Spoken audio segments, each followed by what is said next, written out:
오늘 2부 예배 제가 좀 걱정을 했었어요. 왜냐하면 그 축구 대회가 월드컵 결승이 열린다 그래서 아닌 게 아니라 1부 예배 많이 나오긴 많이 나오셨더라고요. 근데 오늘 2부 예배 나오신 분들은 믿음이 특별하신 분들 믿습니다. 예, 뭐 지구촌이 이렇게 뭐 축구도 하고 다 좋은 것 같아도 또 금년에 나온 연말입니다만은 뉴스 중에서 그 핍박에 대한 뉴스가 있습니다. 핍박에 대해서 뉴스가 나오는데 그 뉴스에 보니까 크리스천 포스트 CP에서 이제 기독교 기독연대에서 발표한 것을 그대로 발표를 했는데요. 그 현재 지구촌에 사는 그리스도인 중에서 3억 6천만 명의 그리스도인들이 극심한 핍박존에 있다. 핍박을 받고 있다, 사실은. 그 중에서 1억 명은 실제로 나라를 떠나야 되고 집을 떠나야 되고 그래서 난민 생활을 할 수밖에 없는 그런 처지에 이르기까지 핍박이 심하다. 지난 수년간 통계 속에서 수만 명의 사람들이 순교하는 것으로 나타나고 있습니다. 실제 이제 세계에서 대표적인 핍박 나라 52, 그래서 1번부터 50번까지 쭉 나왔습니다만 대표적으로 꼽히는 나라가 요즘에는 그 이란, 나이지리아, 그리고 아프가니스탄, 북한 다 대표적인 나라들입니다.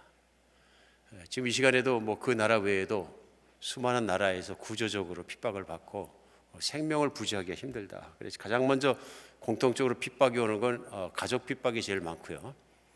가족 핍박이 와서 가정을 떠날 수밖에 없다. 집을 떠날 수밖에 없다. 또 구조적인 핍박 중에서 나라에서 직접적으로 나서하는 핍박들도 굉장히 많습니다. 이란 같은 경우에는 혁명 수비대, 뭐 잔인하기로 유명하던데요. 혁명 수비대까지 총동원돼 가지고 그리스도인들을 박박 뒤져서 그렇게 뭐 처벌하고 있다. 그럼에도 불구하고 이란에는 100만 명 이상의 성도들이 지하교회 성도들이 있다고 얘기합니다. 또 실제로 그들이 활동하는 것들이 방송이나 기타를 통해서 드러나기도 하고 그러는 것을 알 수 있다는 겁니다.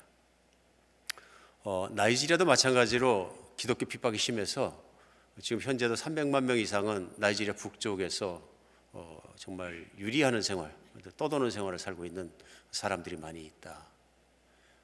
우리 뭐 아프가니스탄 말할 수가 없습니다. 미군 철수하고 나서 믿는 사람들이 전부 다 지혜로 들어갔는데 탈레반이 찾아내서 핍박을 가하고 있고 지하교회가 계속 고통을 겪고 있는 것 같습니다. 북한은 우리가 잘 압니다. 이렇게 많은 사람들이 똑같은 지구촌 위에서 신앙생활을 하면서 믿는다는 이유 하나로 사느냐 죽느냐 그 정말 기로에서 예수님을 선택하고 신앙을 지키고 예수 믿어야 된다. 근데 중요한 것은 이분들의 믿음이 남다르게 좋다는 것입니다. 또 어떻게 보면 당연한 것이죠. 이분들의 믿음이 남다르게 좋아서 그런 핍박과 정말 난민의 삶을 살거나 떠돌거나 위험한 속에 다니거나 지명수배자가 되거나 이런 그 신앙의 삶 속에서도 하나님을 찬양하고 예수 그리스도를 높이는 일에는 서슴지 않고 중단하지 않는다. 참 여러분과 저처럼 이렇게 미국 사는 사람들에게는 어쩔 때는 실감이 가지 않을 만큼 그렇습니다만은 지금도 비행기를 타고 12시간에서 한 20시간 날아가면 바로 그런 전역에 다 들어갈 수 있습니다. 현실이 되는 거죠. 현실이 아닐 수 없습니다. 그런 믿음, 정말 죽음 앞에서도 내가 손해보는 것 앞에서도 인생의 모든 걸 잃어버리는 것 앞에서도 예수 안 믿습니다 하고 예수 안 믿겠다 하고서 그냥 떠나면 끝인데 끝까지 모든 걸 잃어버리고도 믿을 수 있는 믿음, 뭐라고 표현해야 될까요? 이건 레디컬한 믿음이다. 제가 생각하기에 이렇게밖에 믿음을 얘기할 수밖에 없을 것 같습니다. 그래서 참 레디컬한 믿음을 가졌다. 오늘 여러분과 제가 대하는 본문 가운데 제 생각에는 그런 레디컬한 믿음을 가진 사람이 나옵니다. 오늘 그 핍박존에서 믿는 것처럼 그 이상의 위험한 순간에 믿고 그 믿음을 가지고 행동했던 사람들 두 사람이 등장합니다. 요한복음 19장 오늘 38절부터 나오는 내용은 오늘 그 제일 먼저 아리마대 사람 요셉은 예수의 제자나 유대인을 두려워하여 그것을 숨기더니 2일 후에 빌라도가에게 예수를 시체를 가져가기를 구하며 빌라도가 허락하는지라 예수의 시체를 가져갔다 시작됩니다. 아리마대 사람 요셉이라는 사람, 예수님을 믿는 사람이었지만은 두려워해서, 유대인들을 두려워하여, 성경은 이렇게 나옵니다.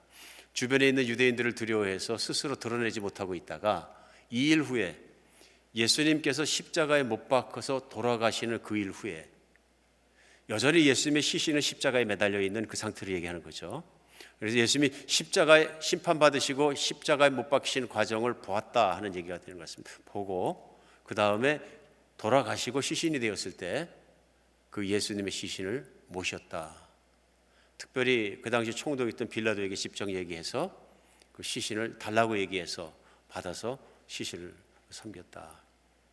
오늘 두 번째 등장하는 사람은 니고데모라는 사람입니다. 이 사람도 예수님을 믿지만 사람들을 두려워했던 사람인 것이 분명합니다. 요한복음에서는 3장에서 나옵니다. 니고데모가 밤에 예수님을 찾아옵니다. 그 밤에 찾아왔던 것은 사람들이 볼까 봐. 그 이유는 분명했습니다. 예수님이 그를 보자 그를 부른 호칭이 무엇이냐면 이스라엘 선생입니다. 내가 이스라엘 선생이라 이렇게 말씀하실 정도로 이스라엘 안에서는 유명한 랍비였고 존경받는 랍비였고, 그가 당시에 랍비로 불리는 예수님을 찾아온다는 것 그 자체가 자신의 어떤 그 존재에 대한 어떤 큰 리스크가 될 수 있는 방문이었다는 걸 알 수 있습니다. 그럼에도 불구하고 예수님께 찾아와서 예수님 말씀을 듣고 갔던 사람을 얘기합니다. 이 두 사람 다 산헤드린 공회원입니다. 산헤드린 공회는 그 당시에 이스라엘에서 70명의 의회가 있어서 나라의 정치적, 종교적 모든 중요한 일을 결정하던 기관이었습니다. 가장 최종적인 권력기관인 거죠. 모든 걸 판결할 수 있는 그런 권력기관에 70명의 회원이 되었다는 얘기는 성공한 사람들이란 얘기입니다. 그러니까 사회적으로나 종교적으로나 당시 유대교 안에서도 성공한 사람들이다. 그러니까 사회적으로만 되는 건 아니고 이제 그 말씀의 지식이나 다른 것이 출중하고 또 그런 과정을 거쳐서 객관성이 입증됐기 때문에 산헤드린 공회원이 되었을 것입니다. 뿐만 아니라 이들이 부자였다고 얘기합니다. 요즘도 그렇습니다만 권력이 있으면 아무래도 재정도 따라가기 마련이니까 부자였다. 참 많은 것들을 가지고 있는 두 사람이었다는 걸 알 수 있습니다. 오늘 그런데 이 두 사람이 바로 그 십자가에서 예수님이 돌아가신 현장에서 시신을 받아갔던 걸 알 수 있습니다. 상식적으로는 예수님의 어머니와 제자들이 예수님의 시신을 갖다 수습했어야 맞습니다. 그렇죠? 당연히 맞는 것이고, 수습할 때 혹시 내가 시신을 달라 그랬다가 나도 죽이면 어떡하나 두려울지라도 가서 목숨을 걸고 그 시신을 수습했어야 되는 게 맞는 스토리입니다. 그런데 거기에 대해서 성경은 조용합니다. 시도했다는 얘기도 없고 그런 면으로 봐서 시도를 안 한 것 같습니다. 그런데 오늘 생각지 않았던 두 사람, 기대치 않았던 두 사람, 그 당시에 나라에서 유명했던 사람들, 존경받던 사람들, 많은 걸 가지고 있던 두 사람이 빌라도에게 가서 정면으로 달라고 해서 시신을 받아서 잘 장사하였더라. 오늘 본문 말씀입니다. 참 짧게 본문이 나옵니다만은 짧게 본문이 나오기에는 저는 이 안에 저희가 정말 깊이 생각해야 되는 믿음의 중요한 메시지가 있다고 생각합니다. 우선 이들의 믿음입니다. 이들의 믿음은 모든 것을 내려놓고 모든 리스크를 걸 만한 그런 믿음이 되었다는 걸 우리 금방 알 수 있습니다. 왜 그렇게 위험한 일을 했겠습니까? 그 누가복음 평행규절인데 23장에 보면은 이 아리마대 사람 요셉을 소개하면서 그 아리마대 사람 요셉은 사람들이 존경받는 공회 의원이었다면서 가로치고 사람들이 결의할 때 거기에 동의하지 않은 자라 이렇게 나옵니다. 산헤드린 공회는 예수님을 죽이기로 결의할 때에 거기에 반대했던 사람이다. 그러니까 무슨 얘기냐 하면요, 벌써 믿음이 있어서 공회에서 회의를 해서 예수를 죽이기로 결의할 때 그때 나는 그렇지 않다고 생각한다고 반대했던 사람이 바로 아리마대 사람 요셉인 것이 누가복음에 나옵니다. 물론 그때 벌써 요즘 많이 쓰는 말로 나는 예수를 믿는 제자입니다 커밍아웃한 것이나 똑같습니다. 오늘 십자가선에서 돌아가셨을 때만 커밍아웃한 것이 아니라 오늘 그렇게 커밍아웃해서 나왔던 아리마대 요셉, 또 니고데모, 이 사람들이 그렇게 나오기 위해서는 대단한 결단이 필요했던 것이 분명합니다. 왜 그렇습니까? 같이 앉아있던 동료나 제사장들이 예수님을 죽였고 결의를 했고 죽였고 그 과정을 지켜본 것입니다. 누구보다 가장 가까이에서 지켜볼 수 있는 사람들이 이 두 사람이었습니다. 그러니까 가장 가까이에서 현장의 분위기와 공포를 느낄 수 있는 사람도 이 두 사람입니다. 이 사람들이 나에 대해서 내가 반대하고 예수님을 따라가고 예수님께 헌신되고 이런 사람을 안다면 나도 죽일 수 있다는 것에 대해서 충분히 감지할 수 있었을 것입니다.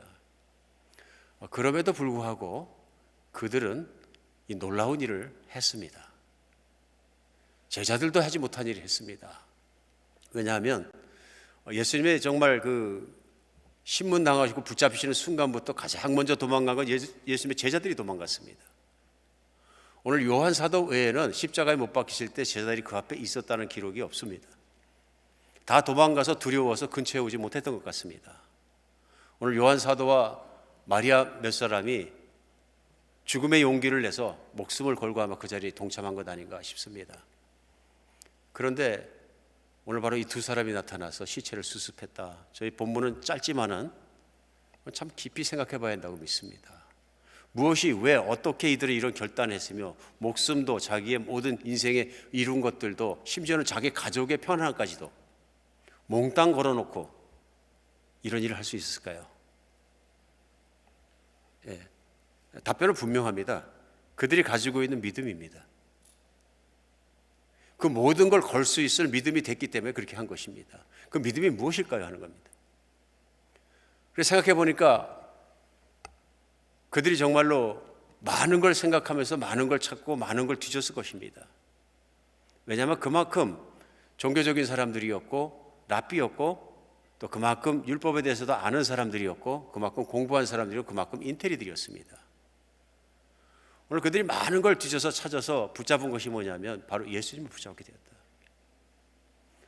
특별히 예수님의 진리라고 붙잡게 되었다. 요한복음 지금 말씀 나누고 있습니다. 요한복음 18장 앞에 장에 37절에 보면 예수님이 빌라도에게 신문 당하실 때 빌라도가 집중적으로 물어본 것이 있습니다. 내가 왕이냐 하는 질문입니다. 그 질문에 답변했다는 내가 왕이라 그러면 반란으로 몰아서 유대인들이 고소한 내용이 맞기 때문에 그 제목으로 죽이면 됩니다. 그러니까 그가 붙잡고 있던 훅이 뭐냐면 내가 왕이냐에 대한 답변이었던 것 같습니다. 근데 예수님이 왕이 맞다 그러시면서 그러나 내 나라는 이 땅에 속한 게 아니다 얘기합니다. 이 땅 위에 있는 나라가 아니다 얘기합니다. 빌라도가 그 대답에 왕이라고 하더라도 이거는 고소할 만한 것이 아니다 하는 것을 알았습니다. 이것은 종교적인 것이고 정신적인 것이 나하고는 관계없는 거 실제 세상의 법과는 합당한 것이 아니다를 깨달았습니다. 그럼에도 불구하고 18장 37절에 보면 빌라도가 밀어붙입니다. 빌라도가 이르되 그러면 네가 진짜로 왕이 아니냐? 예수께서 대답하시되 내 말과 같이 내가 왕이니라. 내가 이를 위해서 태어났으며 이를 위해 세상에 왔나니고 진리에 대하여 증언하려 함이라. 무릇 진리에 속한 자는 내 소리를 듣느니라 하신대. 우리 예수님 말씀하실 때 내 말이 맞다, 내가 왕이다. 그러나 내가 이 왕이 되기 위해서 내가 태어났고 말씀하시고, 내가 본래 왕이었고 말씀하시고요. 내가 이것을 증언하기 위해서 세상에 왔다. 그러면서 내가 이 진리에 대해서 세상에 알리기 위해서 왔다 하고 말씀하시네요. 마지막 말씀이 진리에 속한 자란 내 소리를 듣느니라. 진리를 진리로 믿고 붙잡은 사람들은 내 말을 믿고 의지하고 따르느니라. 이 말씀 하신 거죠. 그때 빌라도의 반문이 이거였습니다. 진리가 무엇이냐? What's the truth? 근데 그는 진리가 알고 싶어서 물었던 것이 아닙니다. 진리라는 예수님의 말씀을 무시하고 일어났던 것이 분명합니다. 대답을 기다렸던 것이 아니죠. 그다음부터 바로 나가서 처벌의 과정을 시작했기 때문입니다. 오늘 아리마야 사람 요셉과 니고데모는 이 진리를 붙잡았다. 이 진리를 발견했다. 예수님은 누구시냐 하는 데 대한 답변을 분명하게 찾았다. 하늘에서 오신 하나님의 아들이시며 우리들의 왕이고 온 우주의 왕이시고 모든 생명이 시작한 곳이고 모든 생명이 마치는 곳이고 모든 것을 주관하시고 움직이시는 왕이시다. 세상에 있는 그냥 왕이 아니라 그 왕이 모든 것을 시작하시고 끝이신 그 왕이 이 땅에 오셨고 그 땅에 오신 왕을 우리가 인간의 악함이 십자가에 못 박혀 돌아가시겠지만 이는 희생의 양으로 제물로 돌아가신 것이라. 하나님께서 우리를 구원하기 위해서 돌아가신 것이다 하는 그것을 깨달았고 믿었고 진리로 붙잡은 것입니다. 붙잡은 것입니다. 분명히 그렇게 믿었기 때문에 그들에게 없어진 건 뭐냐면 두려움이 없어졌습니다. 사람들의 협박에 대한 두려움이, 세상에 대한 두려움이, 죽음에 대한 두려움도 없어져 버렸다. 바로 이분이 죽음도 삶도 인생도 모든 것도 주관하고 움직이시고 움직이시는 분을 믿었다 하는 것입니다. 한 유대의 청년, 어쩌면 연약해 보이고 신문당하고 맞고 두드려 맞고 연약하게 정말 십자가에 못 박혀서 그 예수 그리스도를 생각할 때 그들이 내린 결론은 그것입니다. 이는 하나님이 그 아들을 이 땅에 보내신 것이며 우리를 구원하신 구세주 하나님이시고 왕이신 것이 분명하다고 믿은 것입니다. 이게 진리이기 때문에 진리는 완전하고 변할 수 없고 영원한 것이라는 걸 믿었기 때문에 그들은 모든 걸 걸 수 있었다는 것입니다. 진리이기 때문에 그렇습니다. 진리이기 때문에 이런 믿음이 들어왔을 때 무엇이든 할 수 있다. 그래서 예수님 말씀이 생각납니다. 너희가 나를 믿으면 무엇이든지 할 수 있다. 나를 믿으면 무엇이든지. 왜 그렇습니까? 바로 그 예수님이 무엇인데 할 수 있으신 분이시기 때문에 그렇다. 그 믿음이 들어오고 그 진리가 붙잡아지고 나니까 두려워할 것이 무엇이 있느냐. 그것이 바로 이들이 레디컬한 믿음을 가졌을 때 바로 세상의 흐름 속에 레디컬하게 역류할 수 있었다. 그 당시에 세상의 흐름은 예수님을 죽이자는 쪽입니다. 대세인 거죠. 그런데 그 흐름 속에서도 꼿꼿하게 마주설 수 있었던 것은 바로 그렇기 때문이다. 내가 살기 위해서 몸부림친다고 사라지는 것이 아니라 내가 이 예수님을 믿음으로 말미암아 내가 영원히 사라지는 것이라. 그래서 내가 잠시 사는 세상 때문에 내 영원한 정말 예수 그리스도를 내가 놓치겠느냐 하는 믿음이 들었다는 것입니다. 그러니까 목숨을 걸 수 있죠. 목숨을 걸 수 있죠.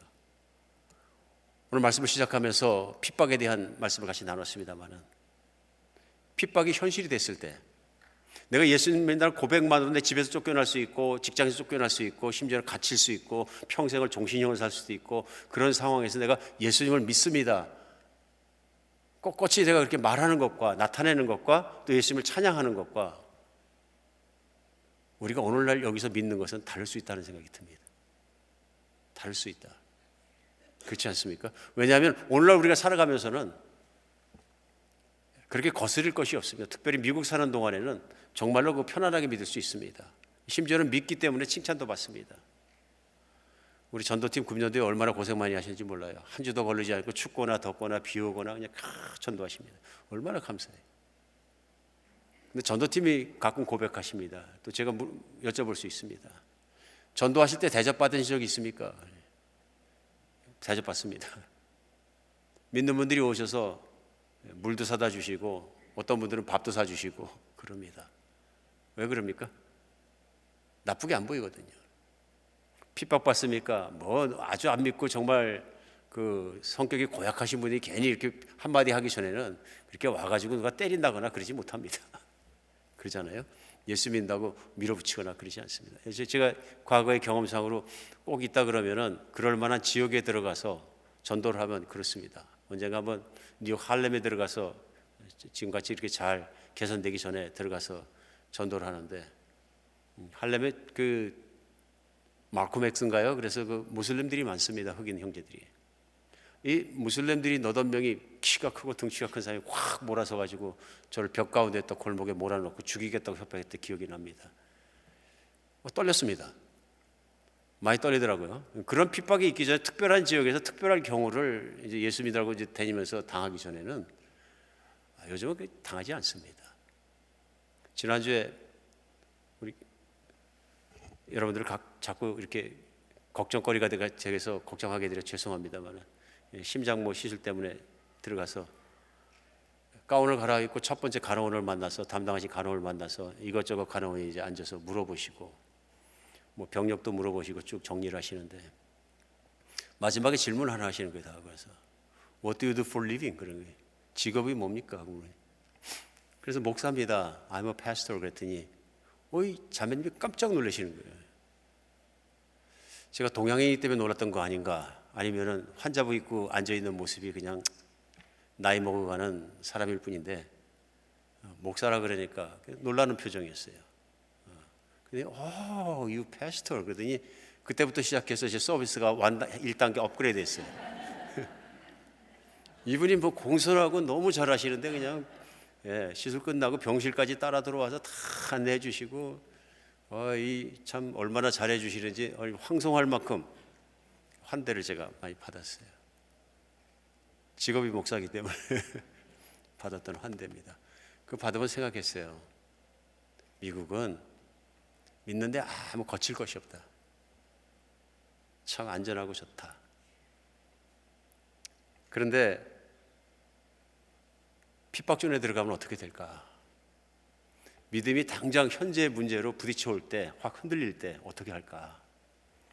진짜 믿음이 드러나지 않을까? 생각이 들었습니다.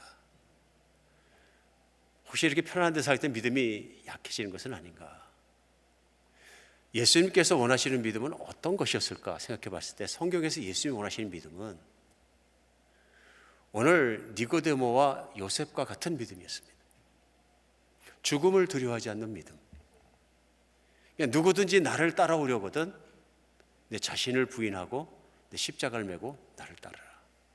죽을 것 각오하고 따라와라. 그렇죠? 그러니까 어떤 사람이 예수님을 적당히 믿기 위해서 예수님 나는 정말로 예수님 따르고 싶습니다. 그런데 집에 가서 밭 좀 갈고 오겠습니다. 집에 가서 장사 좀 지내고 오겠습니다. 집에 가서 잠깐만 인사하고 오겠습니다. 근데 예수님 말씀은 no. 얼마나 단호한지 보십시오. no. 내가 모든 걸 내려놓고 나를 따르지 않으면 나를 따를 수가 없느니라. 항상 예수님의 톤은 일정합니다. all or nothing입니다. 그렇죠? 요한복음 6장에서도 보면 사람들이 오병이어의 기적을 보고 수천 명, 수만 명이 따라옵니다. 물밀듯이 따라오는데 감동하지 않으셨습니다. 오히려 그들에게 신앙의 진실을 가르치셨고 너희가 죄인이고 너희 죄의 용서를 위해서는 내가 십자가에 못 박혀 죽을 것이고 너희가 내 살을 먹고 내 피를 마시지 않으면 너희는 구원받지 못하고 나와 관계가 없다. 내가 하늘에서 온 떡이고 하늘에서 온 생명의 피니라.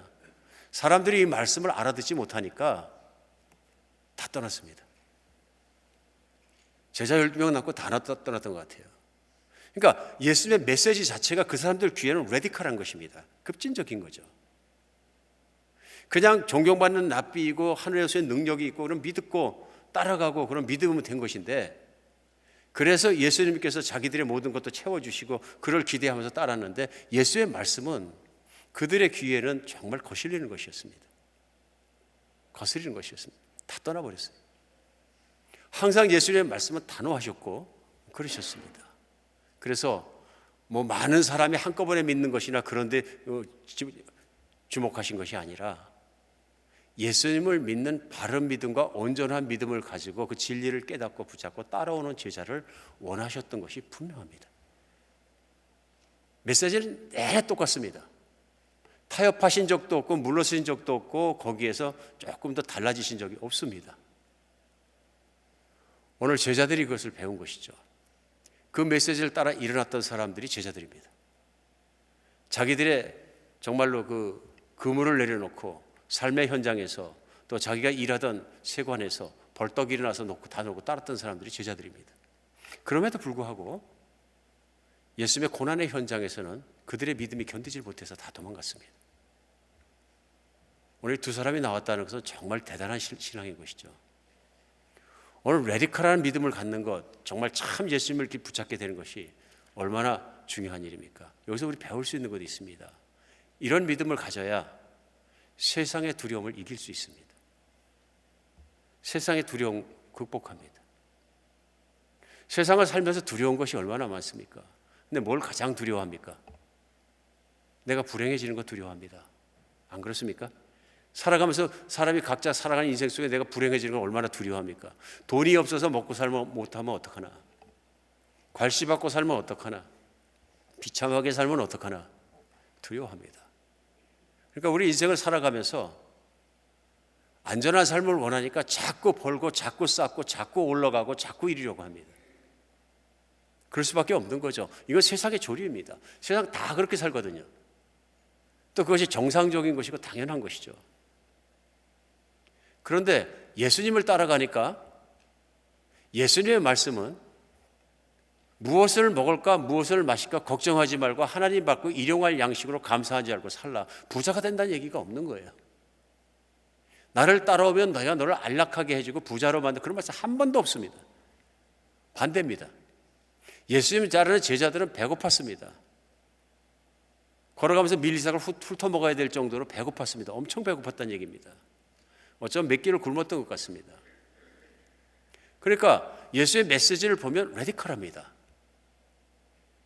어떨 때는 예수의 메시지 있다 보면 오늘날 믿는 우리들도 마음에 이렇게까지 믿어야 되나 할 정도로 도전이 들어옵니다.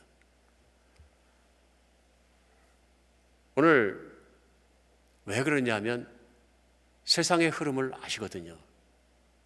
세상의 흐름은 내가 배부를 수 있으면, 내가 성공할 수 있으면, 내가 누릴 수 있으면 나는 그 길을 간다. 그게 맞는 길이고 내가 열심히 노력하고 내 재주를 대해서 하나님이 주신 기회 가운데 성공하는 것이 무엇이 잘못됐단 말이냐 갑니다. 근데 예수님이 이걸 보신 거죠. 이게 세상의 조리이고 예수님 말씀은 세상의 조리를 따라가는 말씀이 아니라 세상에서 하나님의 부르심을 받은 믿음의 백성답게 살라입니다. 그래서 오늘 이 두 사람에게 본문에 등장하는 두 사람에게 어떤 도전이 그거였을 것 같습니다. 제일 먼저는 내가 예수님을 믿을 거냐 말 거냐 이 상황에서 그들의 결론은 진리이시고 믿음이 들어왔던 거죠. 두 번째 질문이 있었을 거예요. 그러면 내가 이 상황에서 어떻게 해야 되느냐 맞습니까? 내가 어떻게 행동해야 되고 어떻게 살아야 되느냐 내가 이 예수님은 못 본 척 할 것이냐 숨어서 그냥 믿는다고 그냥 할 것이냐 그때 판단이 뭐냐니까 예수님 말씀대로 살자. 그러니까 예수님을 믿습니다. 거기서 그 중요한 일이지만 예수님을 바르게 깊이 정말로 믿었으면 진리로 믿었으면 두 번째 그 퀘션이 있습니다. 나는 어떻게 살 것이냐에서 예수님 말씀을 따라 살아야 되는 것이죠. 세상의 조리와 세상의 가르침과 모든 게 다 틀렸고 오직 맑고 진리인 것은 예수님 말씀밖에 없는 거죠. 하나님이 만족하실 수 있고 하나님의 복 주실 수 있고 하나님의 뜻을 따라 살기 위해서 예수님이 그리하시고 부자가 되기 위해서 더 잘 살기 위해서 편안하게 살기 위해서 성공하기 위해서 하나님의 그 아들을 십자가에 못 박혀서 피 흘리고 죽게까지 하실 필요가 없다 그런 얘기입니다. 전능하신 하나님이 하나님 믿는 사람 편하게 사는 게 이 땅의 뜻이었다면 왜 아들을 십자가에 못 박혀 피 흘려 죽고 비참하고 그 희생의 대가를 그리하셨겠습니까? 사람이 본질적으로 바뀌지 않으면 안 된다는 것을 우리는 알 수 있습니다. 그렇기 때문에 사람이 바뀌는 그 일에 대해서 더 축복 있는 모습으로 바뀌는 그 모습을 위해서 하나님은 생명을 내어주셨다. 오늘 이 말씀 속에 알 수 있는 것이 증거로 드러나는 것이 이 두 사람이 세상을 두려워하지 않게 된 것입니다. 바로 믿게 되니까 사람들도 평판도 명예도 재산도 다 걸고 예수님 따라갈 수 있다. 왜? 예수님 말씀을 따라가는 길에서 하나님을 바로 두려워하면 하나님을 바로 믿게 되면 세상을 두려워하지 않는다. 여러분과 제가 사는 세상은 믿음을 위해서 이런 시련과 도전과 핍박이 거의 없습니다. 또 다른 게 있습니다. 그게 뭐냐면 세상을 따라 살게 하고자 하는 유혹입니다. 나는 예수님을 믿고 예수님과 십자가에 못 박히고 나 예수님께 헌신하고 예수님을 살아간다고 믿으면서도 살아가면서 나도 모르는 사이에 세상의 생각과 조리를 따라 살아가게 됩니다. 그러다 보면 예수님 말씀과 내 역행하고 있는 자신을 자꾸 발견하게 됩니다. 그리고 예수님으로만 만족할 수 없고 예수님만 따라가는 것이 예수님 말씀만 따라가는 것을 살면 내가 인생을 거는 것이 아니라 실제로 다른 것에 인생을 걸고 있는 모습을 발견할 때가 많이 있습니다. 핍박담배 무서운 것이 그런 면에서는 내가 인생이 믿음이 희석되는 겁니다. 세상의 생각과 섞이고 세상의 뭔가 타협되는 것입니다. 오늘 특별히 세상을 두려워하기 때문에 그런 일이 생긴다고 저는 생각이 듭니다. 세상을 두려워할 때 핍박 때문에 두려워하는 것만 믿음이 있기 때문에 핍박받는 걸 두려워하는 것만 두려운 것이 아니라 사실은 세상에 불행해지고 실패하거나 세상의 일 때문에 두려워하는 두려움이 커지면 내가 두려울수록 예수님을 꼭 잡고 이 두려움 극복하거나 세상에서 성공하고 살 거야 보다는 어떻게든 내가 세상에서 성공하고 세상에서 많이 쌓고 세상에서 편안하고 세상에서 안전한 쪽에 꼭 붙잡는 쪽으로 반대로 갈 수 있습니다. 그때 신앙과 믿음으로만 사는 삶과 말씀을 따라 사는 삶과 내가 세상을 사는 삶 속에서 스파크가 일어나는 거죠. 믿음이 있고 성령이 충만하고 말씀이 충만할 때는 금방 합니다. 이 세상의 유혹을 따라가지 말아야지. 나는 세상에서 예수님 말씀 따라 살아야지 하는 그 스파크가 강해서 예수님께로 돌아설 수 있지만 내가 믿음이 연약해지거나 내 연약한 믿음을 가지고 있으면 저절로 타협이 됩니다. 교회도 잘 나가고 세상에서 열심히 살아 성공하면 되지. 성공하는 게 하나님 뜻이면 그렇게 되겠어. 내가 누리는 것도 하나님 뜻이지. 컴프로마이즈 하게 됩니다. 내가 성공하고 누리는 것이 잘못됐다고 지금 말씀을 전하고 있는 것이 아니라 그게 예수님의 경고입니다. 세상이나 세상에 있는 것을 사랑하지 마라. 세상이나 세상에 있는 것을 사랑하지 마라. 그것은 하나님 아버지로부터 온 것이 아니라 세상을 쫓아 들어온 것이라. 사랑한다는 건 다른 것입니다. 내가 너무너무 내 안전한 삶과 너무너무 내가 출세하는 것과 너무너무 가지고 싶은 것과 너무너무 되고 싶은 걸 사랑해서 결과적으로 무슨 일이 일어나냐면 예수님을 멀리하게 된다. 그래서 전국적으로 믿음이 약해지면 예수님의 말씀과 내 안에 있는 디자이어와 세상에 가는 패턴을 따라갔을 때 부딪히면 내 안에서 이거를 타협을 하든지 내 안에서 이것을 선택하게 된다. 신앙이 그런 선택의 과정을 거치면서 모든 것을 하게 된다. 세상에서 오는 두려움입니다. 세상에서 실패하면 어떡하나, 힘들면 어떡하나. 오늘 본문 가운데 요셉과 니고데모는 분명하고 확실한 레디컬한 믿음을 보여줍니다. 모든 걸 겁니다. 모든 걸 겁니다. 정말 그 인생이 꼭 필요한 모습을 오늘 우리에게 보여줍니다. 제자들도 마찬가지입니다. 도망갔던 제자들, 예수님 부활하시고, 부활은 예수님이 하나님의 아들이라는 확실한 증거입니다. 그렇죠? 확실한 증거입니다. 오늘 놀라운 것은 요셉과 니고데모가 부활의 증거를 붙잡기도 전에 깨달았다는 것이 엄청난 은혜인 것 같습니다. 부활하실 것을 믿은 것입니다. 부활하실 것을. 하나님의 아들이시라면 못할 일이 없고 다 할 수 있다. 부활하실 것을 믿었기 때문에 그들은 시신을 수습하고 잘 섬길 수 있었고 하나님께서 일으키실 것을 믿고 있는 것입니다. 대단한 믿음인 거죠. 제자들은 예수님이 부활하시고 나서야 성령을 받고 나서야 사도행전에 보면 깊은 믿음과 진리를 붙잡은 믿음이 들어와서 그때부터 제자들이 한 행동이 무엇입니까? 바로 그들이 두려워해서 도망갔던 세상에 있는 사내들인 공회원들과 제사장들과 예수님을 죽음으로 몰았던 사람들을 두려워하지 않게 됩니다. 핍박이 여전히 있는 예루살렘 한복판에서 사람들이 명절을 지키기 위해서 오순절을 지키기 위해서 가득 있을 때 사도행전 2장은 성령 받고 그들이 한 첫 번째 일은 뭐냐면 나가서 예수는 그리스도시라, 예수는 부활하셨다, 예수는 진리시라, 예수는 이 땅에 오신 복이시라 선포한 일입니다. 죽음도 두렵지 않고 잡혀가는 것도 두렵지 않고 바로 그 예수님을 죽였던 공회 앞에 끌려갔을 때도 우리가 하나님께서 보이신 바른 일을 증언하는 것이 옳으냐, 여러분 말을 따라가는 게 옳으냐, 우린 더 이상 세상의 조류를 따르지 않겠다. 목숨 걸고 얘기하는 걸 볼 수 있습니다. 모든 성도들이 그렇게 살았던 것 같고요. 핍박을 받아서 모두 흩어져서 전 세계로 흩어질 정도로 핍박받는 사람이 되었을 때에도 조금도 두려워하지 않고 핍박을 오히려 기쁘게 생각하며 핍박을 받았다.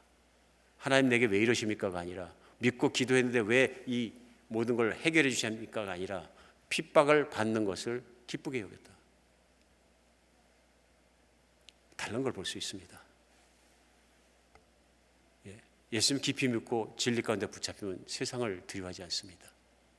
세상을 이길 수 있습니다. 저희들이 있는 도전은 이것입니다. 세상과 타협하지 않아야 되는데 세상의 상식과 타협하게 됩니다. 제가 요즘 들어서 신앙생활을 오래 하면 할수록 또 사역을 하면 할수록 믿음이 더 약해지는구나 하는 걸 많이 느낍니다. 특별히 내년에는 또 새롭게 교회를 다니며 섬겨주실 목사님도 들어오시게 되고 저와 함께 잠시 있을 시간이 있습니다만은 저는 이제부터 선교를 하기로 하나님 앞에 기도드리고 작정을 하고 교회도 발표를 하고 진행하고 있습니다. 저 개인적으로는 한비전 교회에서 15년간 섬겼던 또 16년간 섬겼던 사역을 끝내고 이제는 정말 선교지에 들어가서 설교를 일으키고 또 그렇게 복음을 전하고 특별히 하나님께 주신 마음, 복음을 들은 적이 없는 정말 그 사람들이 있는 곳에 나가서 복음을 듣게 하고 전파하고 또 그렇게 가르칠 마음이 가득하기 때문에 그렇게 마음을 세우고 기도하고 나가려고 준비합니다. 준비하는 과정에서 가장 어렵게 여겨지는 문제는 밖에 있는 문제가 아니라 제 안에 있는 문제라는 걸 너무 자주 발견하게 됩니다. 제 안에 두려움이 들어옵니다. 30년 전에 예수님 깊이 믿고 너무나 기뻐하고 헌신하면서 이제는 정말 복음 전하면서 살겠습니다. 뻘떡 일어나서 초등학교 다니는 아이들 둘 데리고 선교하겠습니다. 뻘떡 일어날 때 가방만 들고 일어나도 이제는 어디로 갈지도 모르고 시키는 대로만 가서 거기서 선교하다 죽겠습니다. 아이들이 초등학생이라도 겁이 나지 않았어요. 돈이 없어도 겁나지 않았고 재산을 처분해도 겁나지 않았는데 조금도 겁나지 않았고요. 억지로 생각한 적도 없고 너무 기뻐서 뻘떡 일어났는데 목회를 이제 한 20년 하다가 일어서려니까 두렵습니다. 나이가 먹었는데 몸 여기저기가 자꾸 아파지는데 병원 신세 질 때도 있는데 선교지 들어가면 병원도 마땅치 않을 텐데 나 심장마비 되면 옆에 있는 아내는 어떡하지? 별 생각이 다 듭니다. 의료보험도 안 되는데 그 만약에 선교하다가 80세 되어가지고 힘 다 빠지고 능력도 없는데 돈 다 떨어지고 갈 데도 없고 돈도 없으면 어떡하지? 별 생각이 다 드는 거예요. 마음이 약해지려고 그러는데 저를 아는 친척이나 친지나 주변에 있는 분들이 한두 번씩 와서 또 한마디씩 하십니다. 목사님 이제는 몸도 자꾸 아프고 그러니까 은퇴하시면 은퇴해서 쉬세요. 놀러 다니시고 그래도 괜찮습니다. 이 말씀이 전에는 그냥 제 마음속으로 그냥 사랑해서 하시는 말씀이겠지 그냥 접어놔 버렸을 텐데 달콤하게 들립니다. 그렇지 그럴 수도 있지. 이제 몸도 좀 힘들고 그러니까 그냥 은퇴했으니까 놀러 다니고 쉬면 되지. 집에 가만히 있으면 얼마나 편하겠냐. 마음이 막 흔들리는 자신을 발견하게 됩니다. 그때 제가 기도합니다. 기도하는데 정신이 벌떡 듭니다. 내가 무엇을 위해 사는지, 왜 존재하는지, 또 무엇을 추구하는지 벌떡 생각나게 합니다. 맨날 놀러 다니면 마음이 편하겠느냐? 마음속 깊은 곳에 응답이 옵니다. 무의미하겠지. 편할진 모르지. 편하지. 무의미하겠지. 왜 인생에 추구할 것이 따로 있는데 추구하지는 않고 놀러 다니니까 두 번째 죄책감이 오겠지. 그 생각합니다. 안에서 타협이 일어나요. 다른 사람 다 죄책감 갖지 않은데 너 왜 죄책감을 갖냐? 난 모르겠다. 왠지 죄책감이 든다. 이것이 내 의무감인가 존경과 생각했다가도 그건 아닌 것 같은데 자꾸 난 죄책감이 든다. 그래서 생각해 보니까 예수의 말씀이에요. 말씀이에요. 말씀이 살아있으면 저를 찌르는 걸 느꼈어요. 너희는 온 천하를 다니며 만민에게 복음을 전파하라. 말씀하면 그 말씀이 어떤 분들에게는 선교사님들에게 하는 얘기지 나의 인생과 나의 신앙생활은 전혀 관계가 없어. 마음이 감동하면 헌금 조금 하면 끝나는 거지 하고 생각했거나 혹은 선교는 나하고 전혀 관계없어. 그러고도 신앙생활 할 수 있어. 이렇게 되면 어떤 면에는 선교나 복음을 전하는 것 이런 것에선 자유로울지 모릅니다. 근데 중요한 것은 이거죠. 예수님 뭐라 그러시느냐, 예수님 뭐라 말씀하셨느냐 하는 것이죠. 왜냐하면 예수님을 믿는다는 것, 죽음 앞에 드러나는 레디컬한 믿음을 갖게 되었다는 것은 내가 모든 걸 걸고 예수님의 말씀의 생명을 거기에다 똑같은 헌신이거든요. 그래서 첫 번째는 세상을 두려워하지 않지만 바른 믿음이 들게 되면 두 번째는 최선의 헌신을 드리게 되어 있다. 왜냐하면 예수의 말씀이 최선의 헌신을 요구하십니다. 거기에서 예수님께서 너희는 온 천하를 다며 만민에게 복음을 전파하라는 제자들에게, 당시 제자들에게 하신 말씀이 아니라 예수님을 따르는 자들에게는 영원한 복을 주시겠다는 말씀이 모든 사람에게 적용되는 것처럼, 그 나라를 추구하고 그 나라를 생각하고 그 나라를 정말 위해서 일하는 것은 모든 믿는 사람에게 한꺼번에 모두에게 주신 또한 사명이다 하는 것은 분명하다는 것입니다. 분명. 예수님 부활하셔서 제자들을 계속 가르치신 내용이 그거 아닙니까? 하나님 나라에 대해서 가르치셨다. 하나님 나라에 대해서. 제자들은 배운 사람이든 못 배운 사람이든 사도이든 사도 말미암아 믿게 된 사람이 누구나 하나님 나라를 추구하는 사람들이 되었다. 그러니까 그들이 가진 것도 나누어 먹을 수 있고 가진 것도 나눌 수 있고 살아가면서 세상을 두려워하지 않는 뿐만 아니라 복음을 함께 추구하며 사는 사람이 되었다. 그런 말씀 생각해 보면 타협할 수 없는 우리 앞에는 하나님 나라와 사명이 있는 거죠. 그래, 우리가 선교를 한다, 전도를 한다, 함께 하는 날을 이루어간다는 것은 선택사항이 아니다. 근데 마치 교회 생활을 하다 보면 이게 선택사항인 것처럼 잘못 가르치고 잘못 듣고 잘못 이해하고 잘못 믿음을 갖게 되면 세상과 컴프로마이즈 하게 됩니다. 제 안에 그런 도전이 오더라고요. 물밀듯이 들어오는데 야, 이 큰 도전이구나, 큰일 나겠다 하는 생각. 벌떡 일어나서 엎드렸습니다. 마귀야 물러가라. 나에게 비진리를 놓지 말고 나 그 주님의 말씀 진리만 붙잡고 쫓아가서 내가 마지막 호흡이 떨어지더라도 뜨거운 피가 마지막 있는 순간까지는 예수님 복음 전하다가 그 자리에서 내가 죽겠다 선포하고 이렇습니다. 우리의 삶에 우리의 모든 것 속에 늘 도전이 있는 거죠. 그래서 예수님 말씀대로 경건하게 살고자 하는 자는 세상에서 핍박을 받으리라. 세상에서 유혹이나 핍박이 안 느껴지고 없다 그러면은 내 믿음이 잘못됐든지 말씀을 떠났든지 뭔가 잘못된 것이죠. 왜냐하면 세상에는 흐름과 역류하기 때문에 그렇습니다. 기독교인은 자연스럽게 역류할 수밖에 없습니다. 근데 만약 세상에 사는 사람이 기독교인이 기도해서 부자 되기 때문에 부러워한다면 부자가 되지 말자는 얘기가 아니라 부러워해서 자기도 예수 믿고 부자가 되기 위해서 예수 믿고 교회 다니고 열심히 신앙생활을 하고 있다면 아직 진리에는 못 들어갈 수밖에 없지 않느냐는 것입니다.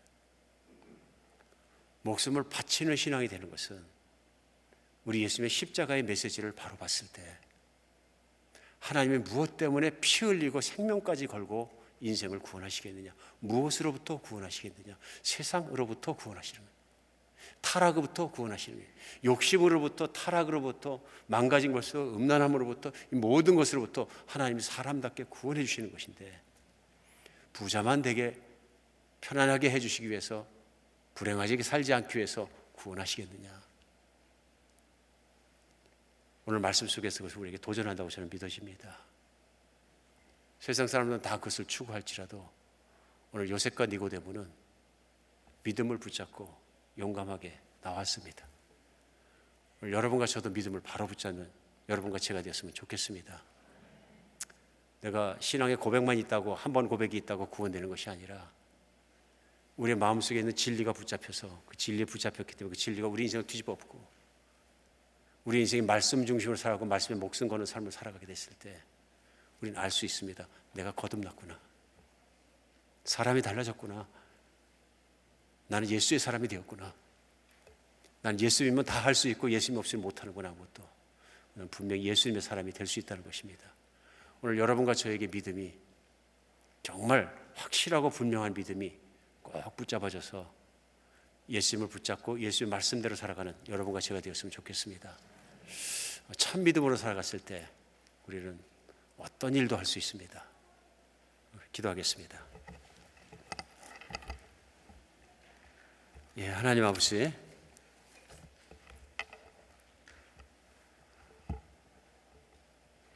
세상을 살면서 세상의 조류에 따라가지 않게 하시었고 세상의 한복판에 살아가는 동안도 또렷하게 주님을 믿는 믿음 가져서 세상을 역류해서 힘들지라도 부딪힘이 있을지라도 유혹이 있을지라도 오직 주님의 말씀에 모든 목숨을 걸고 주님을 따라가는 믿음의 사람으로 살게 하여 주시옵소서. 바른 믿음과 끝까지 갈 수 있는 강한 믿음 갖게 하여 주시어서 오직 주님 믿음 안에 살게 해주시고 우리를 붙들어 주시옵소서. 세상에 흘러가지 않게 도와주시고 주님의 능력으로 우리를 붙잡아 주시어서 진리 가운데 늘 깨어있게 하여 주시옵소서. 우리 주 예수 그리스도 이름으로 기도합니다.